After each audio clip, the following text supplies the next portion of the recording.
Nako, eto mga sangkay, meron na naman po tayong ipapalista ngayon sa NBI na magiging target na naman po nila. Mayroon pong dalawang DDS mga sangkay na nagpakalat po ng edited video ni PBBM. Isa pong spliced video mga sangkay. Ang ngayon, pinapakalat ng mga ito at isusumbong po natin sa NBI. Nako po, magtago na kayo.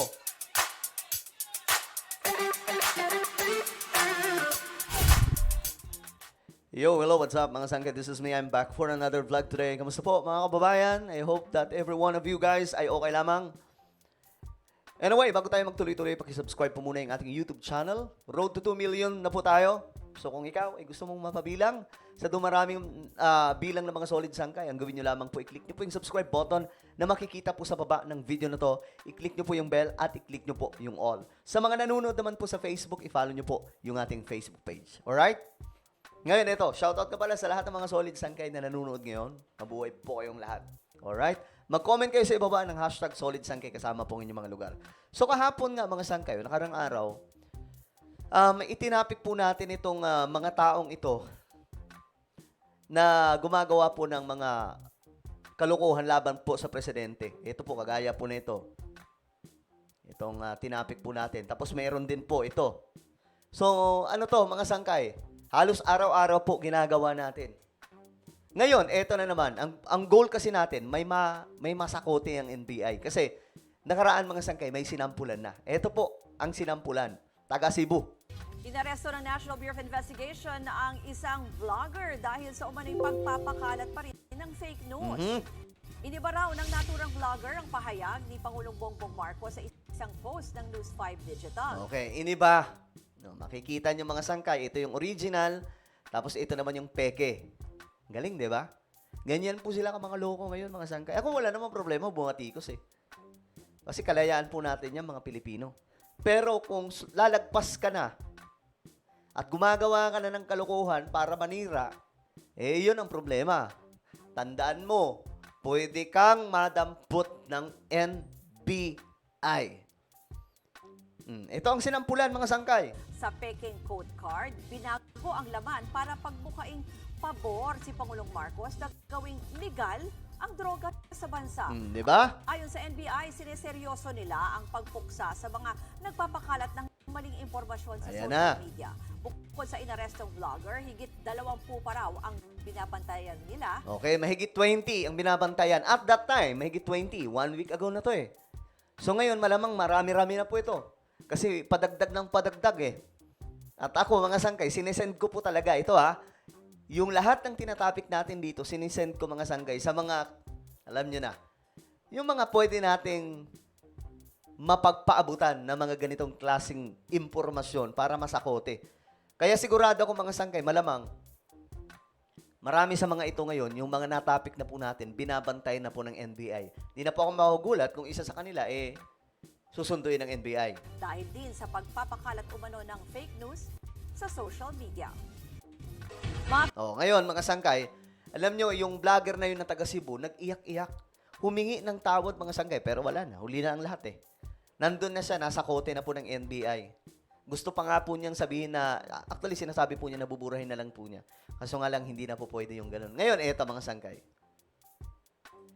Kahapon, yung itinapik natin na ito siya mga sangkay, ngayon nagbura na po siya. Hindi na po makita yung kanyang, parang nag-deactivate po ata yung kanyang, ito yung kanyang Facebook eh. Tuwang-tuwa pa po siya dyan eh. O ngayon, nag-deactivate. Takot lang niya mga sangkay kasi yan, tinapik po natin eh. O ngayon, eto na. May bago na naman. Diyos mio Marimar, ang kukulit nyo talaga. Ito yung original video mga sangkay na kanilang inedit, in-splice mga sangkay. Tapos, ang ginawa po nila, crinap po nila doon lamang po sa part na parang pabor si PBBM daw po sa word na ito. Ito yon mga sangkay. Ayan. Kaya na lang magbasa ha. Kasi pinagbabawalan po tayo sa YouTube. Ngayon, ayaw po ni PBBM dyan. Actually, nagalit nga po siya dito mga sangkay kay Hontiveros eh. Dahil po dyan. Ngayon, ito po yung pinapakalat. Ito, Noy Pipoy. Siya po yung una. Hello po sa NBI Cybercrime Division. Ito po, panoorin po muna natin. Gusto ko pong malaman po ito ninyo para masama po ninyo sa NBI sa listahan. 4-year-olds how to masturbate. that every child has the right to try different sexualities. Teach for Kita nyo mga sangkay? Yun lamang. Sadyang mga loko itong mga taong to. Ngayon, ito yung nagpakalat. Paki-check na lamang po sa mga kinauukulan sa NBI. Ito po, yung taong ito. Noy Pipoy ang pangalan niya sa kanyang Facebook. Oh, sigurado magbubura din po ito. Magbubura din po ito. Ito po yung picture niya. Ayan. Alam mo, sir, nasabi ko sa inyo, hanggat may nakikita tayong gumagawa ng ganito, hindi ko kayo tatantanan, hindi ko kayo titigilan. Kasi noon nga mga sangkay, di ba? Kabardagulan natin, mga media na gumagawa po ng mga fake news laban po kay PRRD. Ngayon, ginagaya po nila itong mga sangkay. Ayan po. May kalalagyan talaga kayo. Sinasabi ko sa inyo, abangan nyo na lang, pare koy. Ayan po siya, oh.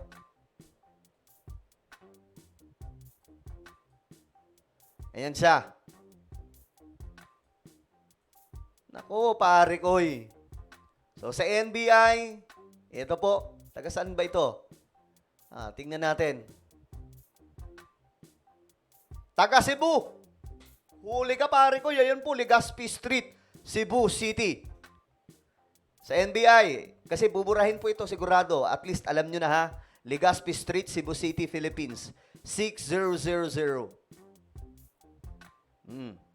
Yan po yung una. Pangalawa, ito. Itong Dodong Wawi. Siya naman, ayan po. 11,000 na po yung reaction po nito. Tapos 6,000 po yung comments. Same din po, ito rin po ang pinakalat. year-olds how to masturbate.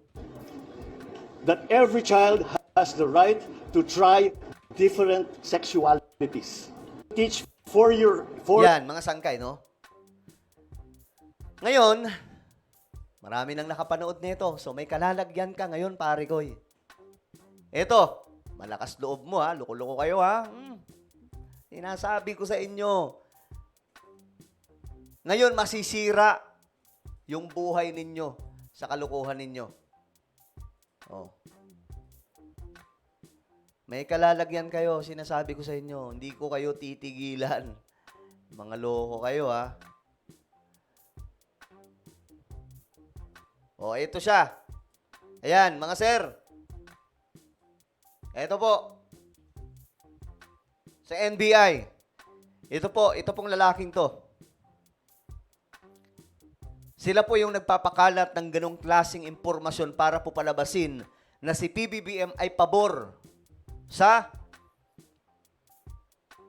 Ito yun.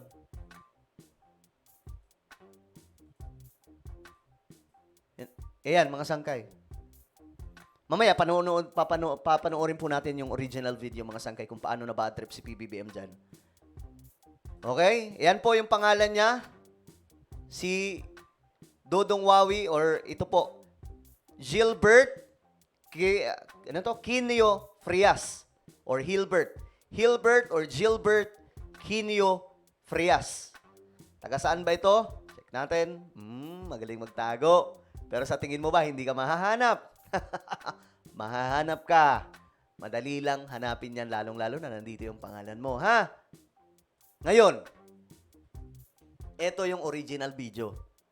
Ayan, mga sangkay. Galit na galit po si PBBM dyan. over the weekend. Kasi ito po ay panukala ni Hontiveros. Sabi niya, binasa ko. Anong nanto ko ba nung binasa ko? Ano to?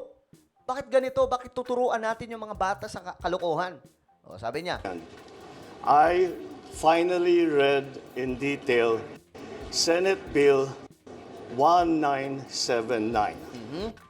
And I was shocked and I was appalled nashock siya, mga sangkay. Gulat siya nung nakakita niya. by some of the elements of that. Because this is all this woke that they are trying to bring into our system. You will teach four-year-olds how to masturbate. That every Yan yung krinap nila. Tingnan nyo yung mukha dito ni PBBM. Galit na galit siya. Bakit daw ituturo ito sa mga bata? Child has the right to try different sexualities. This is ridiculous. You see? It is abhorrent. It is a travesty of what sexual and sex education should be to the children. What about the parents? Wala na silang karapatan na silang mag-decide kung ano at kailan tuturuan yung bata. You see? Sabi pa po niya dito, I'm a parent and sabi niya, magulang din ako. So ngayon, ano kayo? Itong dalawang to. Ano ka, boy? At saka ikaw?